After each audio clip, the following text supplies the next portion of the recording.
सो दोस्तों welcome to money stocks. तो इस वीडियो के अंदर हम लोग बात करने वाले हैं मल्टीपल स्टॉक्स के बारे में। लेकिन सबसे पहले हम लोग बात करते हैं विप्रो के बारे में। तो अगर आप विप्रो का आज के दिन का परफॉर्मेंस देखोगे तो कोई भी हमें विप्रो के अंदर जंप नज़र नहीं आई। एक फ्लैट क्लोजिंग हमें विप्रो के अंदर नज़र आ चुकी है। यहाँ अगर आप देखोगे तो मॉर्निंग से एक फ्लैट हमें क्लोजिंग विप्रो के अंदर नज़र आ चुकी है। अभी विप्रो के लिए कल के दिन बहुत ज़्यादा इंपॉर्टेंट दिन होने वाला है, क्योंकि कल ही के दिन विप्रो का Q4 का रिजल्ट दोस्तों आने वाला है। और विप्रो किस तरह से दोस्तों कंपनी परफॉर्म कर सकती है मैंने बहुत बार आपके साथ शेयर किया था। और भी ब्रोकरेज फर्म का यही हमें मानना निकल के आ रहा है कि जो विप्रो का जो Q4 का रिजल्ट आने वाला है, एक तो स्टेबल हमें रिजल्ट आ सकता है in the terms of revenues, in the terms of net profits. अगर दोस्तों कंपनी का रेवेन्यूज़ के अंदर भी कॉन्स्टेंटली या फिर स्टेबल हमें परफॉर्मेंस कंपनी ने किया और नेट प्रॉफिट्स के अंदर भी कंपनी ने अगर दोस्तों स्टेबल परफॉर्मेंस किया, कोई गिरावट नहीं, कोई तेज़ी नहीं, इसी तरह से अगर कंपनी ने परफॉर्म किया तो गिरावट आने का बहुत ही कम चांसेस हमें विप्रो के अंदर नज़र आ रहा है। एक तो पहले से अगर आप देखोगे जो IT सेक्टर के अंदर सबसे ज़्यादा जिस कंपनी के अंदर गिरावट हुआ है वो कंपनी विप्रो है। और करंटली विप्रो एक रेजिस्टेंस लेवल के ऊपर करंटली ट्रेड कर रहा है। विप्रो का जो रेजिस्टेंस लेवल है 375 रुपीज़ का रेजिस्टेंस लेवल नज़र आ रहा है। अगर इस लेवल को फिर से दोस्तों कंपनी रेजिस्टेंस फेस करके अगर नीचे आया तो अगला जो हमें टारगेट होने वाला है 340 रुपये के आसपास हम विप्रो आ सकता है। तो चलिए अभी हम लोग बात करेंगे अपडेट्स के बारे में। तो यहाँ अगर आप देखोगे आज के दिन हमें न्यूज़ निकल के आई है 2:30-3 बजे का अपडेट्स मैं आपके साथ शेयर कर रहा हूँ। विप्रो Q4 प्रीव्यू, रेवेन्यू में raise 13% year basis, profit likely to see marginally upstick. तो इनका मानना है कि रेवेन्यूज के अंदर हम ईयर बेसिस 13% की ग्रोथ नजर आ सकती है। और नेट प्रॉफिट्स के अंदर भी अगर आप देखोगे तो इन्होंने क्लियर कट लिखा गया है कि जो नेट प्रॉफिट होने वाला है वो ईयर बेसिस 2.2% की ग्रोथ हमें नजर आ सकती है। 3156 करोड़ के आसपास कंपनी नेट प्रॉफिट अपना जनरेट कर सकती है। अभी जिस तरह से इन्होंने दिया गया है, अगर सिमिलर तरीके से कंपनी अगर नंबर्स परफॉर्म करती है तो कंपनी के अंदर कोई हमें ज़्यादा पैनिक नहीं होगा।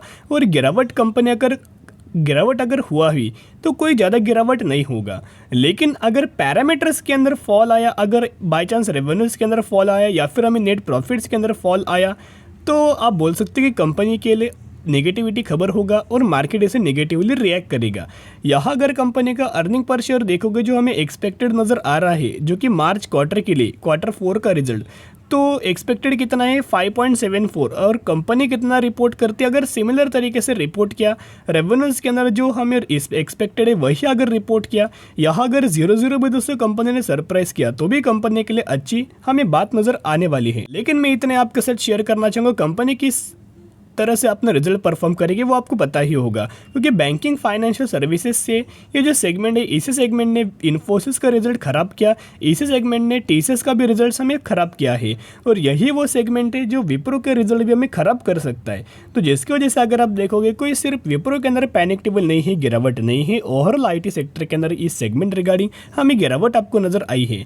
लेकिन इस गिरावट के अंदर कौन लोग ज़्यादातर बेनिफिट ले रहे हैं? Mutual fund huge amount of benefit आने वाले फ्यूचर के हिसाब से वाले हैं। क्योंकि अगर आप मार्च 2023 का म्यूचुअल फंड्स का विप्रो के अंदर बाइंग का डेटा देखोगे तो 86 म्यूचुअल फंड्स की बाइंग और 35 म्यूचुअल फंड्स की सेलिंग नजर आ चुकी है।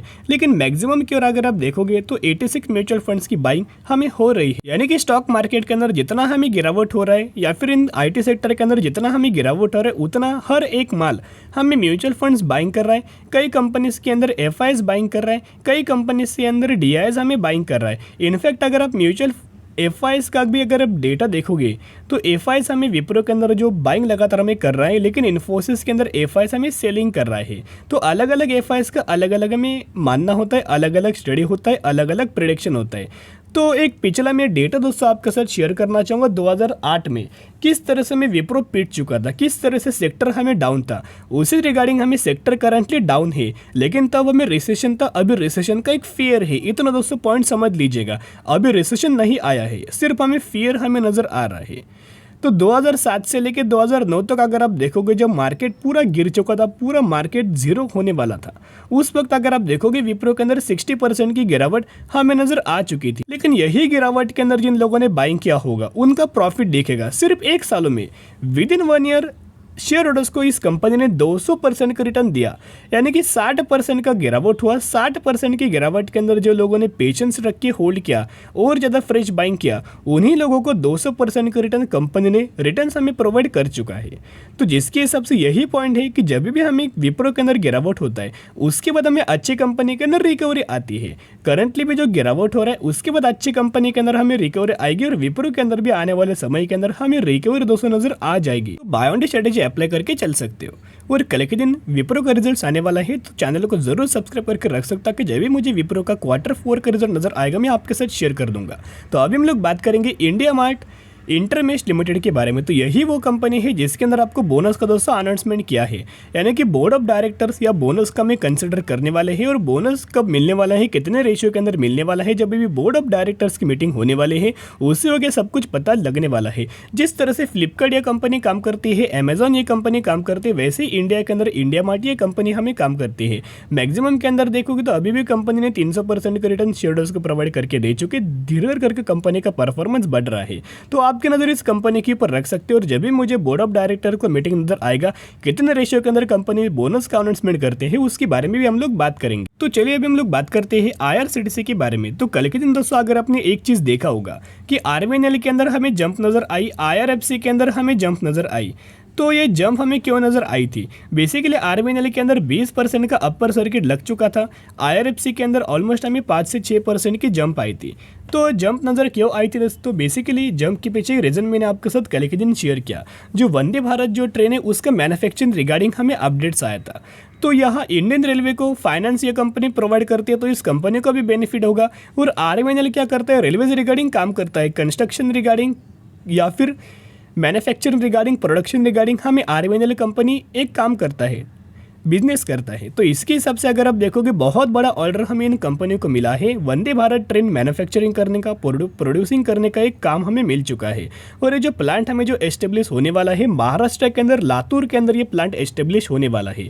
तो इसके हिसाब से अभी IRCTC को भी इसका बेनिफिट हो सकता है। अभी कैसे IRCTC को बेनिफिट होगा? क्योंकि बेसिकली अगर आप दोस्तों IRCTC का बिजनेस देखोगे, तो प्राइवेट जो वंदे भारत है, वो भी दोस्तों यही IRCTC इसे अच्छे खासी बेसिस के ऊपर रन करता है।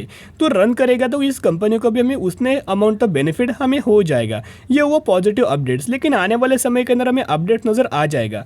तो क्यों हमें IRCTC के अंदर अपडेट्स नहीं आया? क्योंकि बहुत बड़ा प्रेशर हमें IRCTC की और अभी भी नज़र आ रहा है। और जब भी अपडेट्स आता है, गवर्नमेंट बहुत ज़्यादा रिस्ट्रिक्शन बढ़ा देता है। अगर रिस्ट्रिक्शन बढ़ाता है तो इस कंपनी से बिजनेस रिलेटेड एक huge amount of panic table हमें क्रिएट हो जाती है।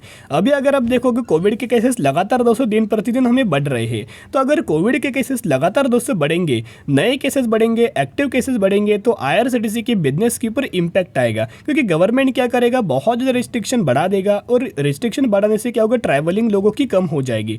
और अगर लोगों की ट्रैवलिंग कम होगी तो कंपनी का जो बिजनेस है, इंटरनेट टिकटिंग से रिलेटेड, कैटरिंग से रिलेटेड, तो ये भी बिजनेस हमें कोलैप्स हमें हो जाएगा। हमें पहले भी दोस्तों इस तरह से बिजनेस हमें कोलैप्स हो चुका है।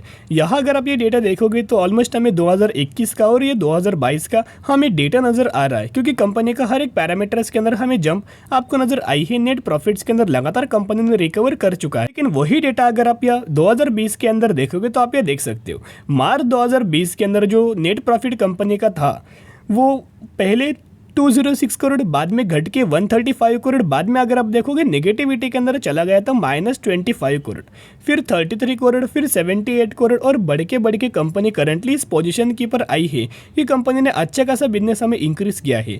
यानी कि गवर्नमेंट अगर रिस्ट्रिक्शन बढ़ाएगा तो IRCTC के ऊपर इंपैक्ट आएगा। तो जिसकी वजह से एक बहुत बड़ा प्रेशर हमें IRCTC की ओर बना हुआ है।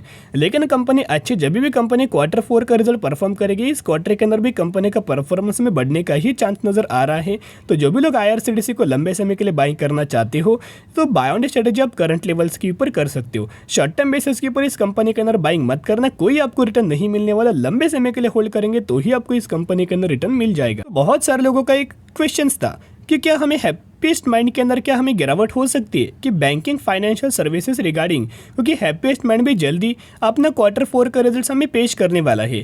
तो देखिएगा दोस्तों, बेसिकली हैप्पीएस्ट माइंड का बिजनेस के अंदर अगर आप देखोगे तो बैंकिंग फाइनेंशियल सर्विसेज से रिलेटेड कोई भी कंपनी यह सर्विसेज प्रोवाइड नहीं करता। इतना पॉइंट ध्यान में रखना। एआई के ऊपर कंपनी काम करता है, सिक्योरिटीज के अंदर हमें कंपनी का बिजनेस है, लेकिन बैंकिंग फाइनेंशियल सर्विसेज से कोई भी कंपनी रेवेन्यू जनरेट नहीं करता। आईटी सेक्टर के अंदर प्रॉब्लम कहाँ है? बैंकिंग फाइनेंशियल सर्विसेज के अंदर प्रॉब्लम है, यूएस के अंदर प्रॉब्लम है। यानी कि अगर हैप्पीएस्ट माइंड यूएस सर्विसेज ही उन कंपनीज को प्रोवाइड नहीं करता तो क्यों हमें हैप्पीएस्ट माइंड के अंदर गिरावट आने का चांस है? नहीं। तो हैप्पीएस्ट माइंड का जो Q4 का रिजल्ट है बहुत ही अच्छा खासा आने का चांस है। तो जिसके हिसाब से अगर आप देखोगे, अगर आप हैप्पीएस्ट माइंड के अंदर बाइंग करना चाहते हो, अभी भी कंपनी के अंदर बढ़िया मौका है, गिरावट के ही अंदर कंपनी बिलोंग कर रही है। तो by on D strategy apply करके हैप्पीएस्ट माइंड के अंदर लंबे समय के लिए होल्ड करना। तो चलिए आज के लिए इतने। अगर आपको वीडियो पसंद है जरूर वीडियो को लाइक और चैनल को सब्सक्राइब कर सकते हो।